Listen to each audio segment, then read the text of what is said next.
n'abanyarwanda bose barisanga mu mirimo yose nk'ubu ngubu, ariko muzi ko n'abari inzobe bari abatutsi, n'ab'inzobe bari abatutsi mw'abana ba n'ab'inzobe barabitwaga abatutsi, ntabwo n'amabara bayacagamo ibice, uw'inzobe akabanikana, uw'inzobe akabanikana. Rero mukwiye gushima Imana, mukashimire ijambo ryavuzwe rikomeye cyane, rikomeza abanyarwanda, rikomeza kutugira umwe cyane pe, kutugira umwe. Ijambo rikomeye dukwiriye gushima twese. Kera ntabwo twari umwe, ntabwo twari, hari abavuze ngo bavuga nk'ubu bavuga igahanga, uvuye igahanga azi Kigali hano yagaga resepanse imugendesha, bakamwaka igipapuro kimugeza i Kigali ava Gihanga. Wabaga hari igitabo aho byari bikomeye. Bana b'Imana, iyo mureba u Rwanda rumeze rutya, mwibwira ko ariko rwaho, ntabwo ariko rwahoze. Mukwiye gushima uwakoze ibi bintu, intwari zaruhaniye mukabashima, barababohoye, mwarabohotse, muragenda. Abavaga za Cyangugu, Cyangugu ho hari amahanga, ntabwo rwari u Rwanda, ariko none abantu bitanze batayizigama.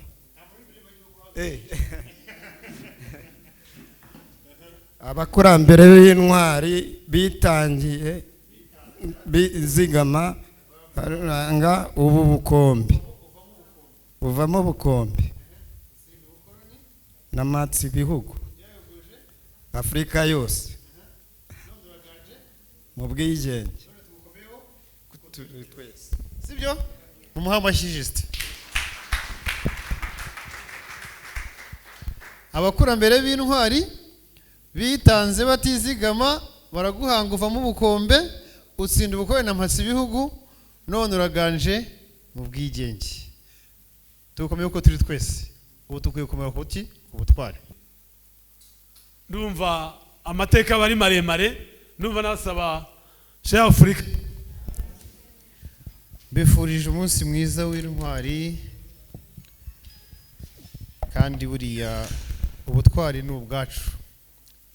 Intwari ziva mu bantu, kandi abantu bagira gute barabiharanira. Nyakubahwa Chairperson w'Akagari, nyakubahwa mukuru w'umudugudu wa Ruhuka, n'abandi bakuru b'imidugudu baraha,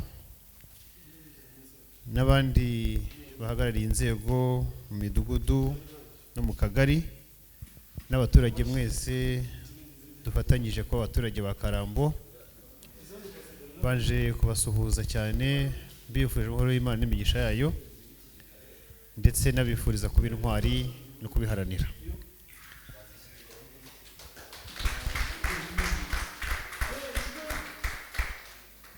Ubundi ngewe njya nanirwa kuvuga disikuru za kiyobozi, ariko ndagerageza kubivuga nyine kuko ari ubutumwa, kandi iyo uvuga ubutwari nyine uba ufite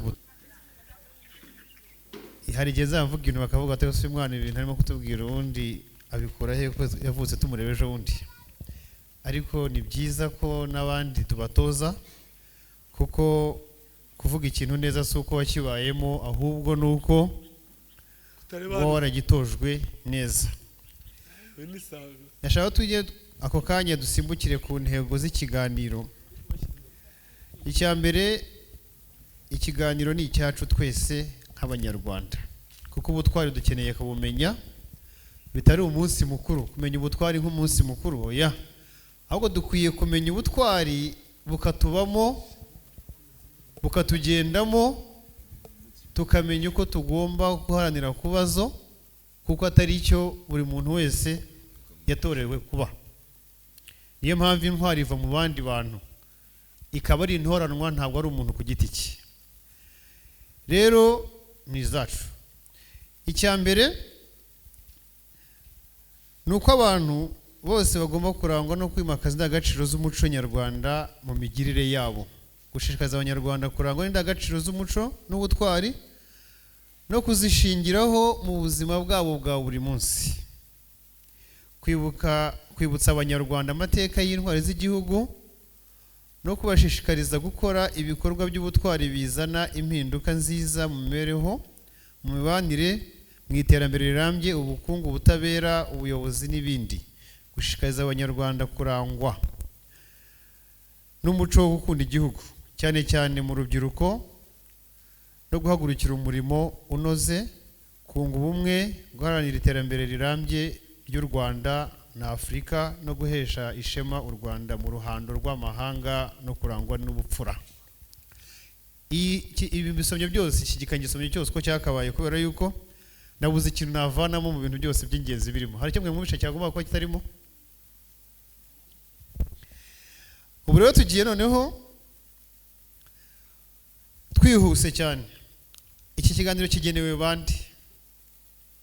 Ikiganiro kigenewe abanyarwanda bose kugira ngo bamenye ibijyanye no kwizihiza umunsi w'intwari z'igihugu, kuko ari bo bagenerwa bikorwa cyangwa ba nyiri igikorwa. Ubwo nihuse birabyo ndabisimbuka byinshi kuko ndagenda nshaka iby'ingenzi. Ubutwari ni ugukora igikorwa cy'ikirenga gifitiye abandi akamaro, gishingiye ku bupfura, ubushishozi n'ubwitange. Indangagaciro y'ubutwari yaranze abakurambere niyo yatumye u Rwanda rwaguka rutera imbere, ikaba ikinarurinze n'amagingo aya. Ubutwari bugarukwaho mu ndirimbo yubahiriza igihugu, aho igira iti njyewe ndi mwarimu wababwiye nigisha mbaza. Dufite igika mu ndirimbo y'igihugu cy'u Rwanda ivuga ngo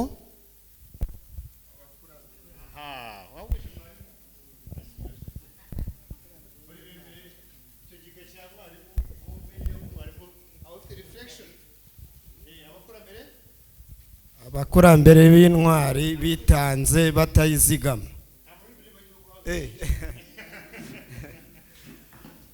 Abakurambere b'intwari bitangiye bizigama baranga ubu bukombe, buvamo bukombe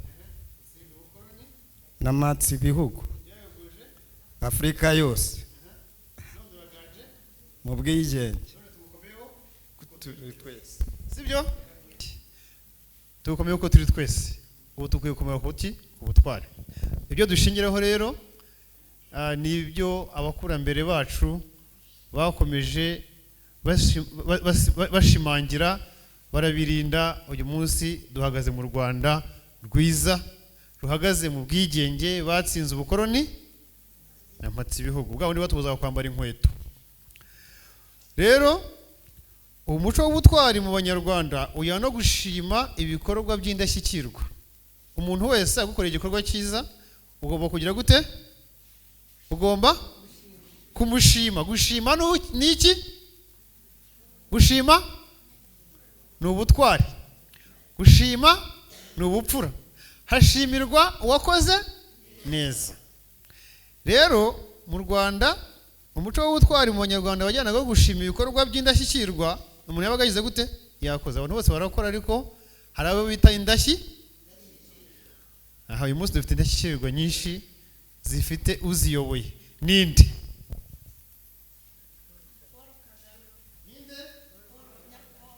Uyu munsi dufite indashyikirwa. Iyo umurebye asa neza, yambaye neza, ntiwakwemera ko yigeze kurara mu ndaki. Sibyo? Iyo umurebye asa neza, niranzobe nziza, usa neza hanze no ku mutima, ntiwamenya yuko yigeze kurara. Bivuga ko uyu muco ukomoka ku bakurambere kandi uhererekanywa uko ibihe bisimburana. Mbere y'ubukoroni, abahize abandi ku rugamba n'abakoze ibikorwa by'indashyikirwa barashimirwaga, bagahabwa n'impeta z'ishimwe, bakagororerwa. Nyuma ya Jenoside yakorewe Abatutsi 1994, Leta y'ubumwe bw'Abanyarwanda yakomeje uwo murage mwiza wari waraciwe intege n'abakoroni. Bamwe batsinzwe twavugaga mu gika cy'indirimbo. Ishyiraho muri 1995 Komisiyo y'Igihugu ishinzwe ibyerekeye intwari z'igihugu kugira ngo isigasire amateka n'indangagaciro z'ubutwari. Muri 2001 hatangajwe intwari z'igihugu z'ikubitiro mu byiciro bitatu bikurikira: imanzi, imena n'ingenzi. Ibi ni byo byiciro bingahe dufite mu Rwanda by'intwari? Bingahe? Ikihe? Imanzi, imena n'ingenzi. Ku itariki ya mbere Gashyantare buri mwaka u Rwanda rwizihiza, uyu ni umunsi nyine nk'uyu munsi, u Rwanda rwizihiza umunsi w'intwari z'igihugu. Abanyarwanda bagahabwa umwanya wo kuzirikana ibigwi byazo no kuzifatiraho urugero rwiza mu kubaka igihugu. Uyu mwaka umunsi w'intwari z'igihugu uzizihizwa ku nshuro ya kangahe? 30? 31? 32. Rero hifashishijwe insanganyamatsiko igira iti ubutwari ni ubumwe bw'Abanyarwanda, inkingi z'iterambere. Ubutwari n'ubumwe bw'Abanyarwanda ni iki? Ni inkingi z'iterambere. Abantu urumva ko ahangaha barimo kwibanda cyane ibyo kurwana, ibyo guhangana n'abanzi bifite abantu babishinzwe, ariko twebwe icyo tugomba kurwana cyo ni iki? Ni iki? Ni iki? Ni iterambere no kuba umwe. Guharanira kugira gute? Kuba umwe. Tuve mu mazuru rwose, tuve mu ndeshyo, tuve mu gace, ahubwo twese twamakaza icyo bita iki? Ubumwe. Ubumwe bw'abaki? Ubumwe bw'Abanyarwanda. Tuve mu mazuru n'indeshyo n'ibiki byose byo tubivemo, twarabirenze. Imyaka 32 yose ibyo twabivuyemo. Twebwe turiho kureba intumbero z'igihugu zishingiye ku bumwe n'iki? N'iterambere ry'abaki? Nta gikorwa na kimwe cy'u Rwanda kigenewe abantu bamwe. Hari cyo muzi mwebwe? Iyo twibuka twese, sibyo? Abakoze jenoside n'abagize gute n'abayikorewe tujya gute? Turayibuka. Kwa ko ko guheza inguni, sibyo? Buri wese ntakwiye kugira ifungo yo kujya mu bikorwa by'Abanyarwanda. Iyo twibuka ubutwari bw'Abanyarwanda tubyuka nk'abaki? Nk'Abanyarwanda twese duhuriye ku kintu kimwe. Iyo twibuka umunsi wo kwibohora twibuka nk'iki? Nk'Abanyarwanda twese, kuko byari bituboshye twese byari bize gute? Byari bimwe. Turi Abanyarwanda. Niyo mpamvu twimakaza umuco wa kiwandumunya. Kuba ndi Umunyarwanda nibwo butwari bwa mbere, sibyo? Muri iki gihe rero twizihiza intwari z'igihugu. Urwego rushinzwe intwari z'igihugu, imidari n'impeta byishimwe rwitwa Ceno, rufatanyije n'abafatanyabikorwa rwateguye ikiganiro kigaruka ku muco w'ubutwari n'indangagaciro n'iterambere. Ari iki ngiki kirimo kujya gute? Abanyarwanda rero bo barwanyijwe ubukoroni, ariko nyine byaranze. Niyo mpamvu tugifite ingaruka uyu munsi. Murabona ko tutabanye neza n'abaturanyi kubera yuko twe tubasha gucunga umuco, tukarwanya icyahungabanya ubusugire bw'u Rwanda, kubera yuko twe tudashaka gusubira aho twagize gute? Aho twavuye. Umukuru w'igihugu ajya avuga ngo twabaye ahantu habi cyane, hatagira hehe? Hatagira munsi yaho. Niyo mpamvu utakwemerera uwo wese kuvogera u Rwanda. Rwaravogerewe bihagije, rwarasuzuguwe bihagije, rwateshejwe agaciro bihagije, ariko rongera rurashibuka kubera Imana. Niyo mpamvu rero dukwiye kururinda, kandi kururinda ni ugushyira imyumvire, indangagaciro, kirazira mu bana tubyara kugira ngo bazemane u Rwanda kandi barwimane. Kwimana u Rwanda bivuze iki? Saidi ntiyagiye kubaza wonzi. Kwimana u Rwanda bivuze iki? Mwaramutse neza. Bivuze iki? Hari kurwimana no kurwemana. Kwemana u Rwanda no kurwimana ni ibintu bibiri bitandukanye. Kwemana iyo bavuze kwemba cyangwa ngo yitwa rwema, baba bavuze iki? Yego. Uko mbyumva ni ukuruhagararira ushize intuza amaguru hasi n'amaboko byose, nawe nuko mbyumva. Yagerageje mu amashyi. ubundi kwimana u Rwanda ni ukurwanya abantu bose barurwanya, sibyo? Kwimana u Rwanda ni ukurwiratana, aho ugeze hose ukumva wirata kuri iki, niwe yari mu nzira nziza. Kwimana u Rwanda ni ukurwiratana, ukaruvuga ahantu hose mu mahanga, bakajya gute, bakarumenya. Mfite indirimbo nkunda cyane ivuga ngo ibanga abanyarwanda tugendana abanyamahanga ryarabayobeye, sibyo? Inani na kangahe, sibyo? 87 nibwo yari yagiye kwiga mu gihugu cya Libya. Ariko nyandeba udufoto twabo kera bakoze imico iserukiramuco ry'ibihugu, barimo bambaye amabendera y'igihugu cy'u Rwanda nk'abanyarwanda mu mahanga.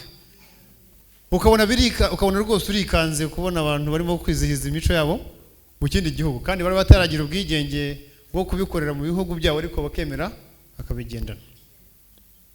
Ayo ni amateka. Kwemana u Rwanda, kunga ubumwe n'iki, ni itegeko, si ubushake. Niyo mpamvu zacamo ibice abanyarwanda azisanga hahandi bambara imyenda isa. Ikindi, umurimo. Umunyarwanda ntiyakwiratana gukunda igihugu adakunda umurimo. Abanyarwanda asera bazabagira ubudehe buri abantu barahingiranaga. Ukenga inzoga ugahamagara abanyarwanda mukaguhingira, bakanywa icyo kigage cyangwa iyo nzoga, uri wese akunganira undi. Ariko uyu munsi umuntu asigaye agira ikiriyo akabura n'abamutabara, ubwo se ni ubunyarwanda. Umuntu asigaye agira ubukwe akabura abantu babutaha, ubwo se ni ubunyarwanda. Nta muntu ugifasha undi, buri wese arimo gucungana n'inyungu. Abana bacu tubavane mu bunebwe, bakora imirimo yose, kuko ngo akazi kabi kagira gute, kakugeza ku keza. Ariko iyo utagiye muri gatoya utangira gupinga akazi, upinga akazi ukajashiduka ahubwo wabaye umushomeri. Umuntu umushomeri ku bushake bwe, kuko iyo utafashe umwanya ngo ujye guterura igikwa, ujye guterura igikarayi, bazamenye yuko ufite amashuri, bazaguha akazi, uzamenyekana gute se? Byashoboka? Ntawakumenya. Ariko nugaragaza ko ushaka gukora, abantu barabona ko ushaka gukora. Ariko ngenda aza gucanga ngo narize, ngo mfite diplome, nicare mu rugo ngo ntegereje kuzabona akazi, kandi ubundi ngo nishakire minerivare. Ibyo ngibyo bigatuma nanjye mbasha kubona, abandi babona ko nshobora kuba nakora, umuntu yabona akazi akajya gute, akandangira. Uyu munsi ni mukeza rwose, mpembwa miliyoni y'amanyarwanda. Ibyo rero bishimira Imana ko ni inzira umuntu agenda anyuramo, ariko umurimo ntabwo uzagusanga mu rugo uryamye rwose. Umunebwe rero azajya ajya mu kabari, ajya kuvumba inzoga, bajya banazimusuzugura batazimutukireho. Kandi ubundi bakugenda kunywa inzoga rwose wayiguriye, inzoga wiguriye buriya ntabwo igusindisha. Ariko inzoga bakuguriye kwa ko wazivangavanze ziragusindisha. Inzoga bakuguriye unywa gusa amacupa ari ugatusinda kubera yuko wavangavanze amoko y'inzoga. Ariko iyi nzoga wiguriye uhitamo izo ushaka, ukavuga uti ngenda nywa izi ntizigusindisha, kubera ko wazikoreye nyine, wakoze umurimo utuma uzigurira. Hanyuma rero ubupfura, kurangwa n'ubupfura ni ikintu kigomba kuranga abanyarwanda. Uragenda butakara, umuntu aca kuwundi agahita agenda akirukanka ati uyu muntu yagize ibyago sinamuterura, nimutera bahita bavuga ko yingiye bamwishe. Ubwo si ubupfura. Nabura niba utanamukozeho byuza natabaza, ubwira abantu hari ahantu habonye umuntu wahaguye. Hari igihe ushobora gusaba n'inzara yamwishe. Ubupfura rero tikinzi cyane. Indangagaciro shami na kirazira, hari gukunda igihugu, nabivuze. Indangagaciro zishamikiye ku gukunda igihugu nizi zikurikira: kubaha ubuyobozi. Kubaha ni indangagaciro zishamikiye no kuri kirazira. Umuntu utubaha igihugu, utubaha ubuyobozi. Shima, urabona ko tubona ahantu twicara turi ku makaro tunyerera, kubera yuko ubundi yasera yajyaga asitara ahangaha ku bintu by'ubuzima biri ahangaha. Saidi, sibyo? Aha, rero ubwitange, ayo yose n'amaboko yanyu kuko mwitanze, kandi biracyaza n'ubundi nibirenza aha bizaza. Hanyuma ubwo twagiye kandi ndimo kugenda nsoza, ubu ndimo kwerekeza ku musozo. Kuri convention ndimo kwifotora mu muhanda, akabona ukuntu umuntu agenda mu muhanda ninjoro, kandi wabo ntashobora kubikinisha. Tujyana kuri banki mbikuza amafaranga nyazana muri envelope njye ku modoka ngo ushobora gufata amafaranga kugenda ku muntu kuko nta kibazo. Navuga cyane ubu ngubu yahise avuga ko agiye kuza gufungura business mu Rwanda kubera yuko yabonye yuko umuntu ashobora gufata amafaranga yuzuye envelope akazamuka rwose yumva agenda yidunda nta kibazo. Ni ukwagura iki amarembo kugira ngo u Rwanda rukomeze kurwemana, kugira uruhare mu bikorwa by'igihugu. Ibintu byose n'ubibona ukabona nta ruhare bugizemo uzajye wigaya rwose. N'abantu dusenga mu nsengero, niba ushaka mu musigiti cyangwa mu rusengero utarigeze utura byibuza ngo warwubake, uzajye wumva wigaya rwose. Kuba mu bintu utagizemo uruhare burya ntago ari byo. Mu rusengero, mu musigiti, mu kagari utuyemo, mu mudugudu utuyemo nta kintu wakoze, twakoze umunsi nk'uyu nguyu nta ruhare wabigizemo, ujya wicara wigaye uvuga uti rwose sinkwiye kuba biri muri agaciro zanjye rwose. Hari ibintu utakwiye kwingingira abantu, ahubwo bakabibaza batari ku bundi bigeze hehe. Kugira uruhare mu bikorwa by'igihugu, gucunga neza ibya rubanda. Niba uhawe inshingano uzicunge neza. Kurwanya ruswa n'akarengane. Ibi ngibi byatumye u Rwanda rwacu rugera habi, kuko umuntu arakuguriraga agatanga ruswa bakakwica. Akarengane, abantu ba kera nubwo nari muto ariko murabyibuka ko kuva Kicukiro centre uje gutega tagisi ahangaha byabaga ari ikibazo gikomeye cyane. Ako si akarengane se? Noneho najyemo n'agapapuro, njyemo akaranga muntu mu rugo ka mama karese pasi. Noneho namaje se mama hano uriyo kujya mu mahanga ngo reka ngo rese pasi ngo ndakantu ngo wahaga ngo umuntu ngo kugira ngo aze kuva ngo muri aze kuva iwabo ibyumba ngo azi Kigali ngo agomba kuba afite iki rese pasi mwemerera kuza mu mujyi wa Kigali. Rese pasi kuko tuba kuvanaho imwe mu mipaka tuvuga ngo umuntu ajya muri East Africa n'akaranga muntu yambuka nta kibazo, wowe urimo gushyiraho rese pasi yo kuva ibyumba uzi Kigali ahantu wumva icyo kintu. Anyigisha ukuntu basevinga, ubu nawe narabyize, ntabwo nkigera kuri 15 ntafite amafaranga, ariko ubu nararyaga yose nkayakoresha ibintu byose, nkayagura ibidakenewe. Kubera iki? Kwako narasesaguraga nkakora ibintu bifite iki, mpembwa turuwasa idafite intego, ahembwa 80 afite intego, ukabona ubuzima buragira gute gari. Tanga serivisi yanyu. Niba utanga serivisi ku mudugudu, wa mudugudu barabyumva, uyitange na yombi. Chairman uhitura abantu batangiye serivisi na yombi, kuko niyo ndangagaciro y'umunyarwanda. Hanyuma noneho ukora umurimo unoze ku buryo umuntu wese avuga ati uyu muntu yamaye iki umurimo unoze. Niba ucuruza ibintu wakira abantu, gushingira ku masomo tuvoma mu muco n'amateka yacu byatumye dufata nk'abanyarwanda gushakira hamwe ibisubizo by'ibibazo duhura nabyo. Aha twavuga gukunda gahunda z'iterambere, imihigo, VUP, umuganda, girinka, ubudehe n'izindi, na gahunda zishimangira ubumwe bw'ubworoherane, gacaca, abunzi, abajyanama b'ubuzima, kuremera abatishoboye, itorero ry'igihugu, ingando n'ibindi. Ibi byose mubona ko abana bacu ntabwo babizi, kandi tugarura amaterime za kera kugira ngo abantu bamenye icyo umwana akabaza abunzi icyo bivuze, gacaca, ubujyanama ahangaha mu ndangagaciro zigize umuco nyarwanda. Ubutwari ni umurage abanyarwanda bakomora ku bakurambere bahanze u Rwanda, bakarwagura, bakarurinda, bakaruteza imbere mu bihe binyuranye by'amateka yarwo. Mwumvisha umusozo? Ubutwari ni umuco tugira gute mu iterambere, mu bukungu, mu kurinda igihugu, mu kurinda ubusugire bw'igihugu, mu gutanga serivisi nziza n'umurimo unoze. Ikindi cya nyuma, hagamijwe gukomeza kubaka u Rwanda twifuza, abanyarwanda turashishikarizwa gukomeza guha agaciro umuco wacu, gukunda igihugu, gukora umurimo unoze, gukorera ku gihe, kunga no gukomeza ubumwe no kurangwa n'ubupfura hose no muri byose. Tukibuka buri gihe ko turi bene u Rwanda, ko u Rwanda ari urwacu twese nta vangura iryo ari ryo ryose, kandi natwe turi abana b'u Rwanda. Ibi bikubiye mu ijambo rimwe gusa ryitwa ndi umunyarwanda. Umunyarwanda ibyo akoze byose aba arimo kwimakaza ndi umunyarwanda kuruta buri kimwe cyose.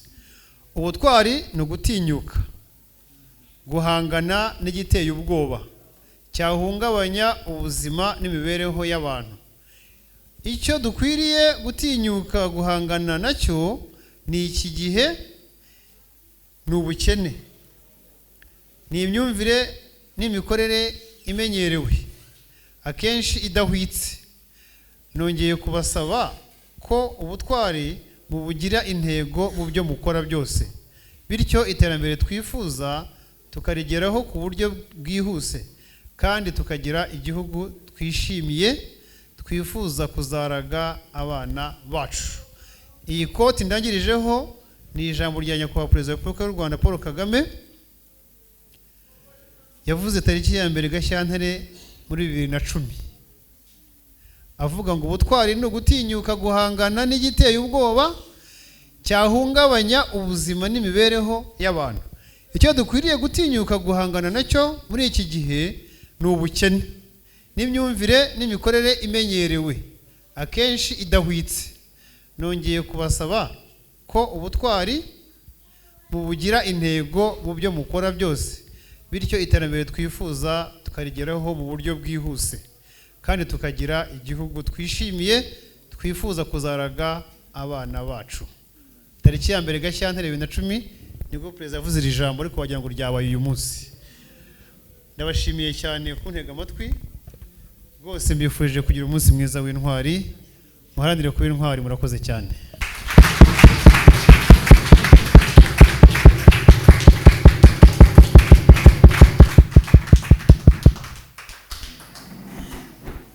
Witeguye nabateguje pe.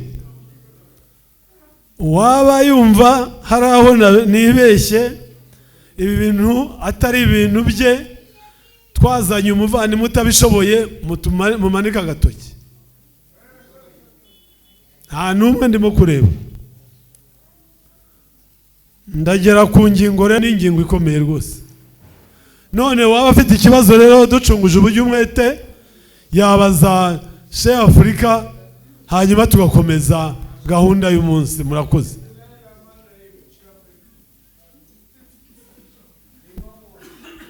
Hari umuntu kashimire ijambo ryavuzwe rikomeye cyane, rikomeza abanyarwanda, rikomeza kutugira umwe cyane pe, kutugira umwe. Ijambo rikomeye dukwiriye gushimira twese. Kera ntabwo twari umwe, ntabwo twari, hari abavuze ngo bavuga nk'ubu bavuga igahanga, uvuye igahanga azi Kigali hano yagaga sepanse imugendesha bakamwaka igipapuro kimugeza i Kigali avaga ihanga. Wabaga hari igitaramo aho byari bikomeye. Bana b'Imana, iyo mureba u Rwanda rumeze rutya, mwibwira ko ariko rwaho, ntabwo ariko rwahoze. Mukwiye gushima uwakoze ibi bintu, intwari zaruhaniye mukabashima.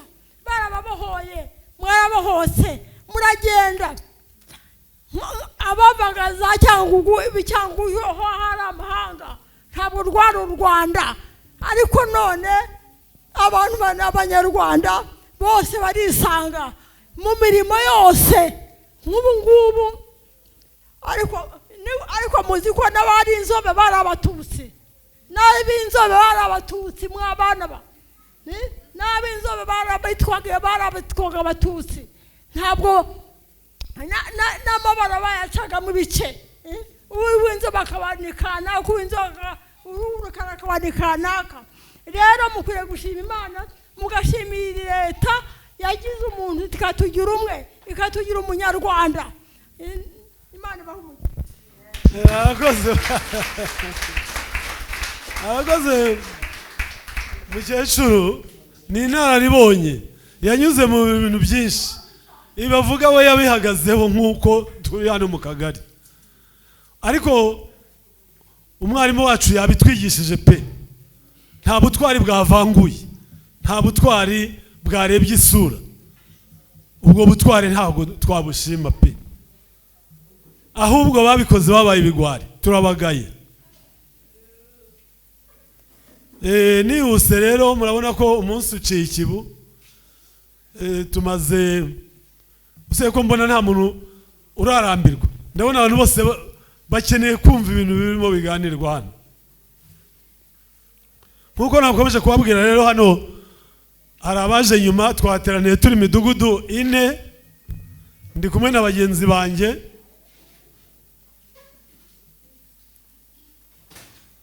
Ndakeka uyu banza mwese mumuzi.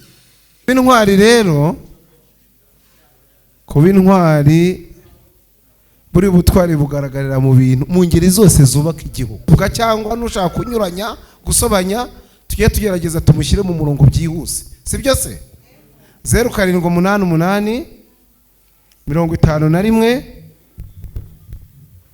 40. Muri kwandika? Beberera. Naho mutagera murabizi ko twebwe tubasha kuhabagerera. Ngira ngo murabizi twebwe n'ufite akabazo buriya twe tugifite ukuntu tugakemura tutiyirwe twiyambaza abantu bo ku mpande. Twe buriya mugenzi wanjye w'ihuriro warabizi uko tujya tubigenza. Ngira ngo wenda mukanya muraza kubibona muri bugende namwe iyo nkuru muyibara. Igihe cyose muzajya mwumva ngo ruhuka, nanjye ngo ruhuka, mwumva Ramiro, Rugwiro, ruhuka, ihuriro, abana mujye mumenya ko hahiye kandi mukanya hagiye gushya, mugiye kubibona. Reka no gutinda mpina mugenzi wanjye nawe abasuhuze. Mujye rwose muhora mumenya, muzi ko iyo midugudu yacu ni y'abasitari buriya. Twebwe mujye muza muzi ko abana muzi ko muje mu midugudu y'abasitari.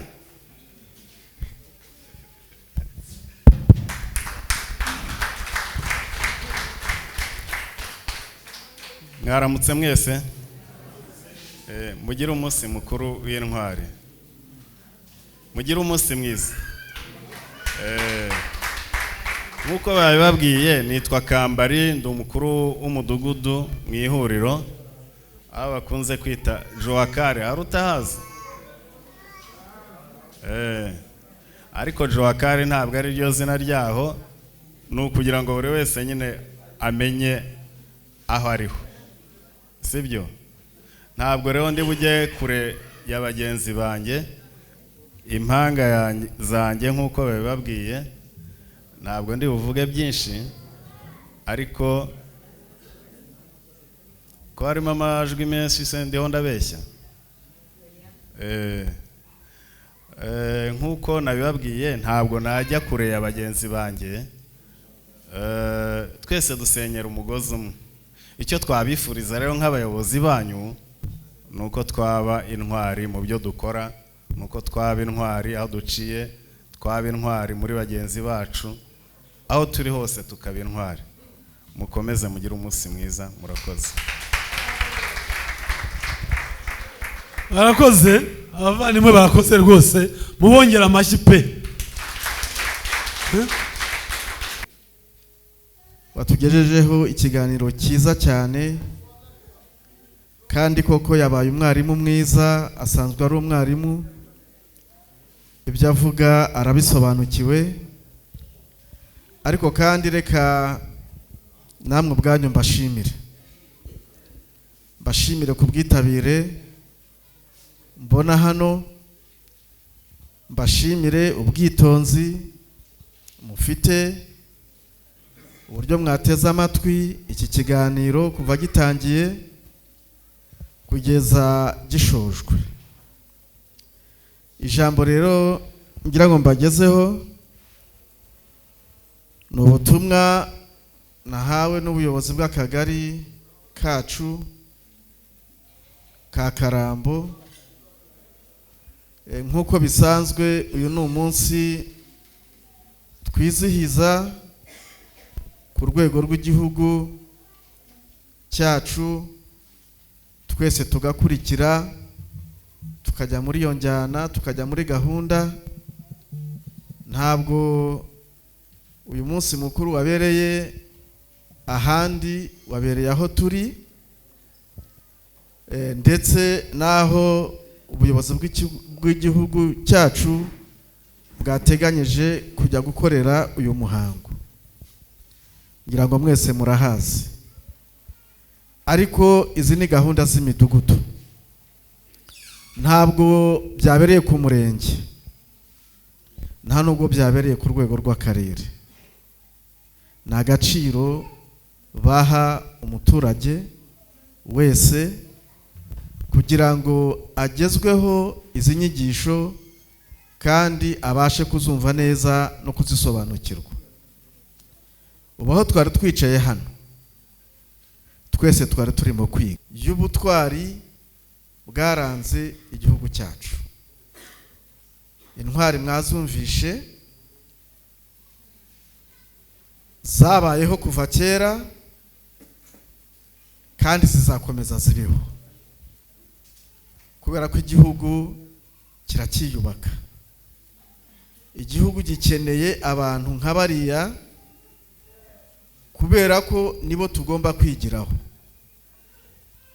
Igihugu rero aho kiva naho kigana twese turahabona, ariko abatumye kiba icyo kiri cyo none aha ngaha abenshi ntabwo bakiri mu buzima bw'abantu nkatwe bashoje urugendo rwabo baragenda.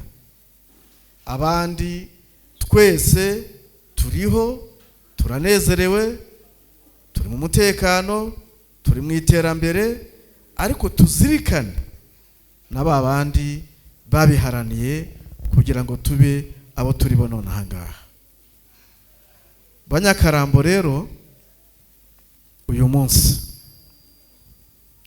ngira ngo icyo utwigisha kenshi uratwigisha uko tugomba kubaho, nuko tugomba kuzabaho ejo hazaza.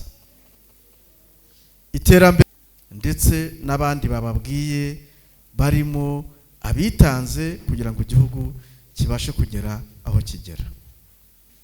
Kuri uyu munsi rero tariki ya mbere z'ukwa kabiri ni umunsi igihugu kizirikana ubutwari bw'Abanyarwanda babayeho kera kugeza n'ubu. Twese duharanire kuba intwari, sibyo? Muzabiharanira, muharanire kuba intwari, ntimuzaharanire kuba ibigwari. Ubundi batangira kubaza ku ngingo batumvise neza. Ngiye ku ngingo mushimira, ndamushimira ko yavuze ati urubyiruko tubwire ibi bintu babikeneye, kuki bataza ngo bumve amateka, ko twebwe abakuru twanyuze bamwe tuyazi. Iyo ni ingingo ikomeye rwose. None waba afite ikibazo rero ducunguje uburyo umwete yabaza Sheikh Afrika, hanyuma tugakomeza gahunda y'umunsi. Murakoze.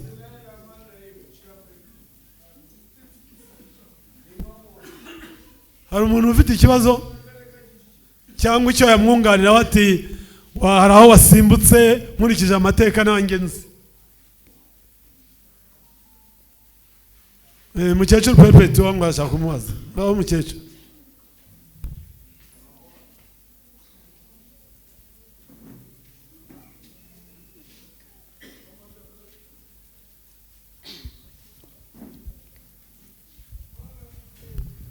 Abanyarwanda benshi, reka nshimire ijambo ryavuzwe rikomeye cyane, rikomeza Abanyarwanda, rikomeza kutugira umwe cyane pe, kutugira umwe. Ijambo rikomeye dukwiriye gushimira twese. Kera ntabwo twari umwe, ntabwo twari, hari abavuze ngo bavaga nk'ubu bavaga i Gahanga, uvuye i Gahanga azi i Kigali hano yagaga sepanse imugendesha, bakamwaka igipapuro kimugeza i Kigali ava Gahanga. Wabaga hari igitabo aho byari bikomeye. Bana b'Imana, iyo mureba u Rwanda rumeze rutya, mwibwira ko ariko rwaho, ntabwo ariko rwahoze. Mukwiye gushima uwakoze ibi bintu, intwari zaruhaniye mukabashima. Barababohoye, mwarabohotse, muragenda abavaga za Cyangugu ibicyangugu ho hari amahanga ntabwo rwari u Rwanda ariko none abantu b'Abanyarwanda bose barisanga mu mirimo yose nk'ubu ngubu